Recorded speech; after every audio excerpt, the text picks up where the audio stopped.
Ensuite, la deuxième classe d'actifs, et c'est celle que je préfère, ça va, ça va être les crypto-monnaies. Les crypto-monnaies, bien entendu,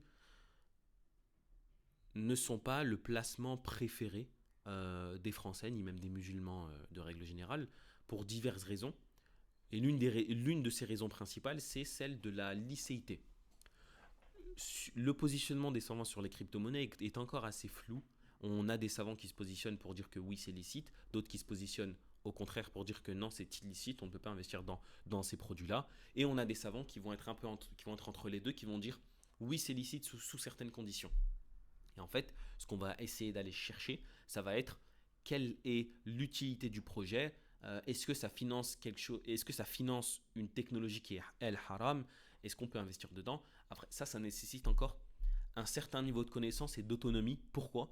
Parce qu'on n'a pas encore de screener. Donc, comme je vous disais précédemment avec Moussafa sur les actions, on n'a pas de screener qui va nous dire quelles cryptos vont être halal ou pas, à quel moment, quel est son degré de conformité, toutes ces choses-là.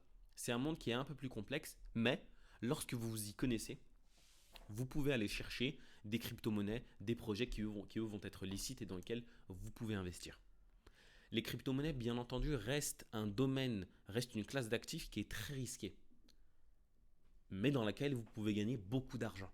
Quand je dis beaucoup d'argent, c'est faire des gains sur un mois à 15-20%. C'est possible. Faire des gains en l'espace de quelques semaines, pareil, à 15-20%. C'est des choses qui sont possibles, qui existent, mais à contrario, c'est aussi des grosses pertes que vous pouvez subir. Et c'est des pertes qui, si vous n'êtes pas formé, ça va vous faire très mal et vous restez dans la tête et dans le cœur pendant très longtemps. C'est pour ça que sur les crypto-monnaies, vous devez être vigilant et dans un premier temps, vous renseigner sur le statut de la licéité ou non des différents projets dans lesquels vous investissez et aussi surtout votre cœur. Est-ce que votre cœur est à l'aise avec ce placement ou non? Et en fonction de ça, vous allez aller choisir si oui ou non vous investissez dedans. Ensuite, le troisième produit d'investissement qui existe, ça va être l'immobilier en direct.